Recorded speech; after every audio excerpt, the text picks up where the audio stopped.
Hi everyone, we're back. This is the second program of a very new show based on the Artis magazine, and we are The Artis with Ivy Reiss. This is my second guest today, award-winning author and visual artist Meena Chopra. And today we'll be talking about mainly many things, her upcoming book, but also the pros and cons of publishing and the arts in the digital era. Meena's background is quite extraordinary. Her recent accolades include being the first place winner for the Visual Arts Mississauga Award for this piece right here, She, when they were celebrating 150 years in 2017 with Canada. Her art and poetry have been reviewed in Canada, USA, and India by some of the best-known critics at the Toronto Star, Mississauga News, Hinduism Times, Times of India, and many more. She is a qualified educator of the Royal Conservatory of Music in Ontario and a designer. And her background in marketing and media makes her the perfect guest to talk about how the industry has changed and how we can help publishing grow in this challenging time. Everyone, Meena Chopra. Hi. Thank you very much for calling me here, Ivy, and this is your first show, and all the best to you. Thank you. For that. I understand you have a new book coming out and a launch. Very soon, Yes. in September. Okay. Did you? And also, along with the exhibition on the same theme. Okay, so we'll come back to that, and we'll come back to that at the end. But first, why don't we just dive right in? And you know, the way we consume art as a medium has changed so much over the last decade. The publishing era, the digital era has caused so many challenges for the publishing industry in the same way as it has for the music industry. And the music industry has started to overcome that recently, and I think you've been so involved on the scene for over 20, 30 years that it would be interesting to talk about how do you think that the impact is changing on the audience when we're looking at art versus the screen and on the page? Well, there is a lot of art available on digital scene now. And the medium is changing. Yeah, and many people are exposed to it, many more people. Because earlier you had to visit a gallery to see the art physically. That's an experience. I mean, it's definitely an experience when you see it and touch it, or it's right in front of you. But to be consumed by so many people when it's on the internet is amazing. So a lot more people are exposed, and that is an advantage, a huge advantage. But absolutely. But then, one of our earlier conversations, you said to me about how you felt that the distance that is created when someone is looking at something through the screen, I think you made a parallel to Facebook. Or that Yes. distance, how do you think that affects? That, of course, this is a changing world, and it has been a changing world always since the humankind, since the inception of humankind. So the thing is that now that medium comes in between. It's different to touch a piece, see a piece directly with your eyes and just imbibe it and get the feeling out of it. And there is a difference when you see it on the, what you call, on internet, on a screen. So there is a distance created. Which affects the experience, kind of like the same way as meeting someone on Facebook. Yeah. And one would have this idea of the person, but when you meet them in person, the vibe is different. Yeah, it could be better, it could be a little less better. Or just different. Or just different. You just don't know when you actually see the piece. But I suppose this is the way world is progressing, so You have to adjust to it. Yeah, you've embraced it very well. I have to admit that I'm still working on it. And you were saying to me that you've noticed a lot of people even are reading e-readers. I mean, people are still reading, Yeah. but e-readers are becoming more common. And then I know that you were saying that you haven't really read a full novel in the last many years, 10 Yes, years or yes. so. Yeah. But yet you are consuming artistic material all the time. Do you want to talk about that a little bit? Of course. See, reading is there. See why there are reasons for reading. Yes. You need information. You need knowledge. It gives you emotional and intellectual stimulation. Okay. Now this thing, it can be done while you're watching something, while a visual media also fulfills that to quite some extent. So, for example, if you're watching TV or you're watching a serial or anything, and then now digital era has made it so convenient that it's right in your hand. I mean, whenever you want to watch a TV serial, you can watch it. It has made it easier Absolutely. for you. Yeah, like you were saying with e-readers, one doesn't lose the page. Yeah. If you need to Yeah. look up the definition for Yeah. word, it's there. Yeah. I know ebook sales did cap off in 2015. However, I think that they've started to rise again. And so it's interesting. The convenience aspect is definitely there. Next generation is with e-readers. Yeah. And I mean, the very fact that you can have 10,000, 20,000 books all the time with you and your favorite collection and your pages marked, that's a huge advantage. But then you are definitely losing the touch of the book, the smell of the book, the direct contact. But then, Ivy, this is how life is growing. I mean, from man when he lived in caves and he wrote on maybe stones and then leaves, and those were shunned, and then another era came of paper when handwriting was there, and then block printing was there, and well, it's interesting that you mentioned the smells and the tangible experience with books, because studies, you're right, it does go back to the beginning of time, and we are tangible, we enjoy tangible things as creatures, and studies have shown that sometimes, writing notes by hand, for example, that physical experience, and McLuhan actually spoke about it as well, but that physical experience leaves something with you, helps us absorb information more. And when you're talking about,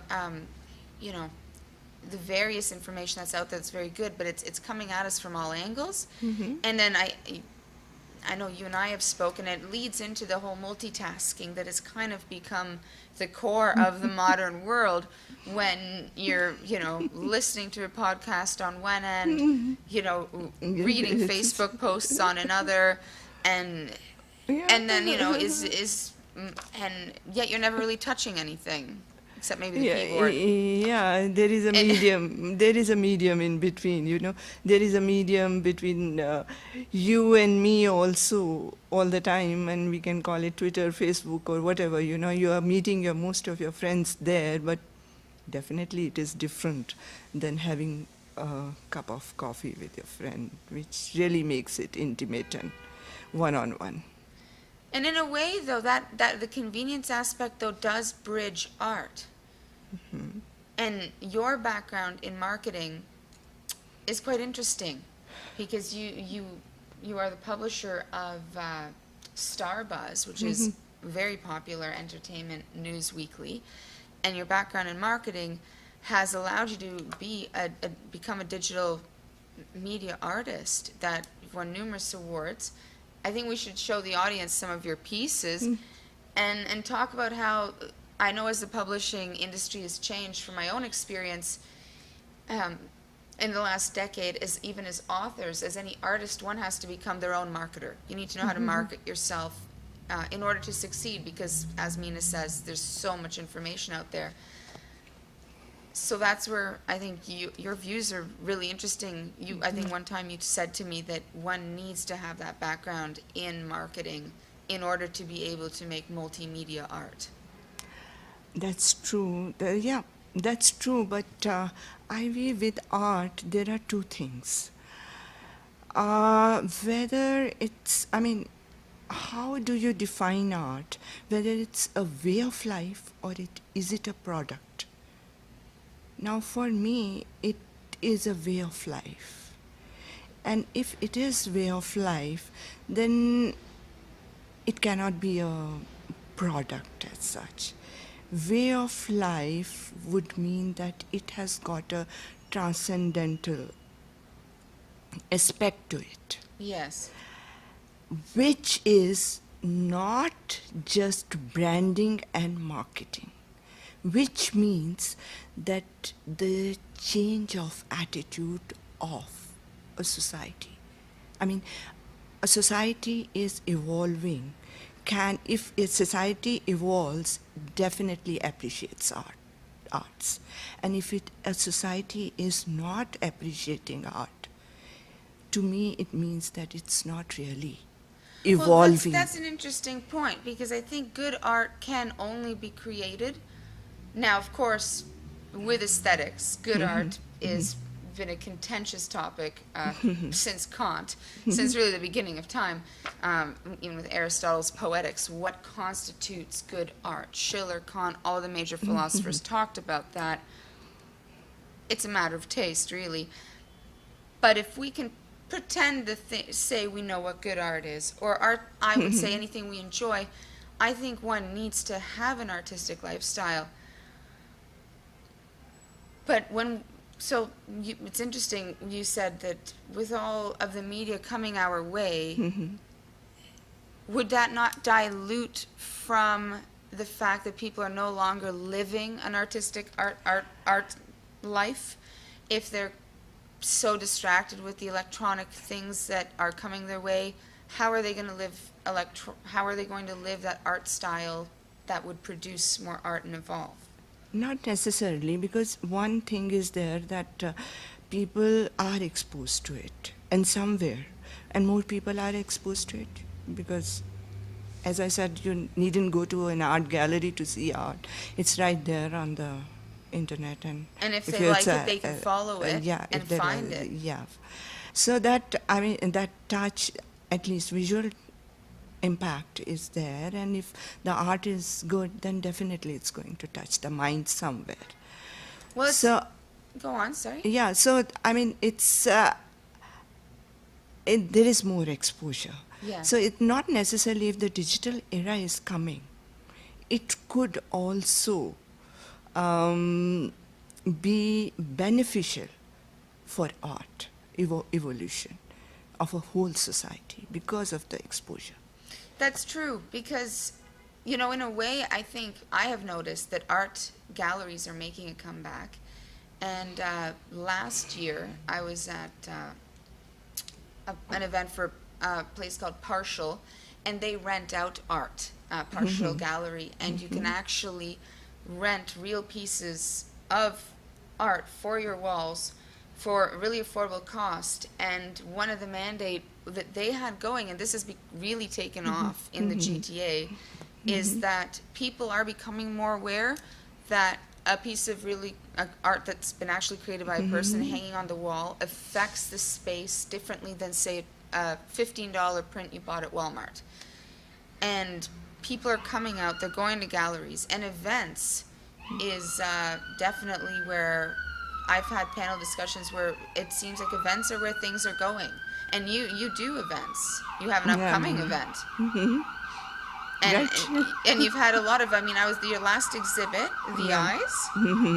Tell us a little bit about that exhibit. Okay, that's digital art, so that just but goes it was with beautiful. And you had the prints. Yeah, I had the prints, and it's like a lot of Photoshop and some other medium was used, combining various things, and it called Eyes of Time. Yes. So, yeah, that was interesting. And I have been doing digital art since 2002. And it's only in 2016 I showed one piece in Mississauga, Museums of Mississauga, that is Bradley Museum. It was a curated exhibition by the museum, which was, the piece was picked up by them. And this was my first solo where I showed my digital art. And it was very well received, though. It was very well received, and I sold few pieces also. Yeah, so it's a different experience, but again, it's progression. You can't compare it with the with painting. Painting. That is entirely a different experience when you hold a brush in your hand, a physical brush and physical colors, and then you are doing it. Here, and the sheet that won the VAM Awards, this was a pastel, right? No, there are two versions of this. This was in acrylic. Okay. The one in acrylic, which is a big piece in 30 by 40 size. Yes. That is the one that won award. And a lot of your work is inspired by the female form and the aesthetic and the concept of that. And I think your upcoming poetry collection is very much, it's both visuals and poetry, which I think hits two very strong chords with a lot of people. Let's talk about that. Okay, She, the Restless Streak. She, the Restless Streak. Actually, it's the female energy, prevailing female energy in entire universe. Yes. Which has been forefront of my art, me not realizing it always, right from the beginning, and which is the core of my work actually, because see, Ivy, the art comes out from your subconscious, and when you're doing, mostly a person like me, I don't have a concept in mind right in the beginning. You don't have a concept? Concept actually in my conscious mind. It just comes out. It comes out, and then I start realizing, working on it, and then there is a dialogue which goes on with me and my art. So that's where I have started realizing, oh my God, it's a whole journey. It's telling me something about something unknown where I'm going, you know. So that female part, that energy, that abstract energy, and that movement with it, which is life in itself. Yeah, and life in itself, that comes out in that. And the book is, of course, it is, as you said, She, the Restless Streak, and I think she is always restless. Yes. And it will in be the universe. And you will be holding an event at the same time. Yeah, this is the book. Okay. And this is She, the Restless Streak. So. And the event will be in Mississauga? You've got two floors of the library, if I understand? Yes, for my art exhibition and book launch in September. Gallery is booked right from 1st of September to 30th of September. Okay. And book launch will be somewhere in between That'll the be a days. big night. It will be. And hopefully. Oh, it will. It will. We'll do a couple more questions before we wrap up, because I know that, well, that's why it's going to be such a big event. You are very good at marketing. Your online presence is very strong. Do you think marketing has become more important for the future of arts? And how do you think your background in graphic design and marketing has affected your graphic design? Marketing is important, because now you are standing in a place where every person is a brand.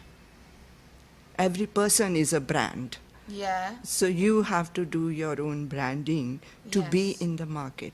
But then I'm again coming back to the fact that as far as art is concerned, it is a way of life, to me at least. You know, it's art for art's sake. Yes. So that, I mean, having said that, it's how do you market a way of life? That would mean That we all become products? no. That means that that means the education at the core level. Education at the core Exposure, level. exposure towards art, and then growing from there. And that's how the art is going to evolve. So I mean, 100% I wouldn't be able to make my art a product, because there's something beyond that, it says. Yes. It's, which comes down to the marketing. yeah, I've been into advertising, I've been into fashion designing also, if you see my resume, designing textiles and fashion designing way back in 80s, late 70s and 80s. So these are all offshoots of advertising at a commercial plane. And one can almost feel those textures coming Yeah, through with your art. designing. Yeah, you can. You can. Because the exposure has been there. So, yeah, design impacts. I mean, strong designs give an impact. So, coming back to marketing is important, becoming more important now, and that too on the digital plane. Yeah, absolutely. I was going to ask, what does digital art mean to you? But I think you just answered that question. Did I? What do you think? What does digital art mean to you? Digital art means that you are using digital medium to create an art, and it has got a lot of scope. I mean, scope is beyond your imagination. You're losing something, you're gaining something. So this is how. Yeah, you're losing something, you're gaining something. That is a powerful quote. I've heard you say that before. And one last thing I want to ask you about is, do you feel that digital art is coming back with a big force? It is, and it will. It will, because there's so many things you can do. There are ways and means, where you can use digital art. So it has to come, because we are going into digital era. We are in digital era. And digital era, Ivy, is itself changing. There is so much, something you had last year, you don't have it this year. There is a progression. So within digital era also, there are a lot of changes that are happening. Well, one of the ways music has overcome the challenges since Napster first came onto the scene, and I think 2001, is it's made quite a comeback with iTunes, and musicians have struggled, and live concerts were one of the only ways that they could still generate revenue. Yeah. And I know libraries are becoming a space more and more now for events. And a lot of art events I've been to recently also bring in music, so that people, there's a DJ, there's music, so that people have not only the art on the walls, it's a comfortable space because there's other mediums happening at the same time. There's a music medium, there's a visual medium, then there's networking. And what are your thoughts on that? You do events, and how do you think that how do you think that we can overcome the challenges? Like the publishing industry still, as a publisher, it's difficult. As an artist, it's difficult for us to overcome these challenges and keep it strong. See, it's only a change. It's not that publishing industry is going to die, but it is going to change. It's only that the transition from the hard copy in your hand to the ebook in your hand, and we have to accept it, because younger generation is totally on that other ebook kind of a thing. Or like I am coming out with a coffee table edition, because that would be a unique kind of thing that you can say.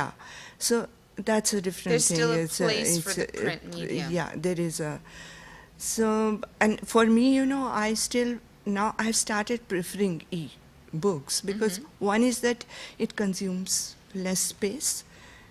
I can have lots of books otherwise, and I can search my books very easily, where I had so many times, a book is lying somewhere and you just going Bookshelves to and stacks yes, of books. yes. So all these conveniences are there, and I think with time people are going to accept it, like people have accepted the fact that right from caveman to here, you have changed. So from here you are changing to something else, I don't know what, but it is possible to overcome. Yeah, of course it is. It is. Well, thank you very much. Everyone, you can find Meena on Facebook at meenachopra.art and on Twitter at Meena Chopra. And this was this recently came out in 2010 as a second edition. Ignited Lines was her book of poetry. Absolutely gorgeous. Second edition was printed in 1996, was the first. It was that popular. If you want another sneak peek of her art, visit her website or find some of her poems and visual art in the second issue of the Artis magazine. And, of course, reach out to Meena on Facebook and on her website. And let's hold up some of the pieces for everyone to see, because they'll be seeing these if they come to your event. She will be at the Mississauga Central Library, having 2 floors rented out from September 1st. Yeah, September. September 1st. These are bigger pieces. These are just these are small prints. Like these. This is about She, the Restless Streak. And you can, Yeah, and then you can hand them to me when. Yeah, you can maybe see. And all of these are acrylic? Acrylic and pastels both. Very nice. I like that one. Yeah. So these are some of the... How many pieces will you have at the exhibit? I think about 40. Wow, And with some really? retrospective work, maybe more. Let's see how much space. So art, I have a huge body of art with me. Yes. So let's see how many pieces we can accommodate. 2 floors there. is a lot to fill up. Yeah. And it'll be September 1st to the 30th. Yeah. And her new book will be out. You can find Meena online. You can also find the Artis magazine online at www.theartismagazine.com. And the background art on this issue here is Eva Kolach's visual art from our first issue. Thank you so much for watching. Thank you, Meena. Thank you very much for calling me here. Thank you. And thank you for the channel. Thank you.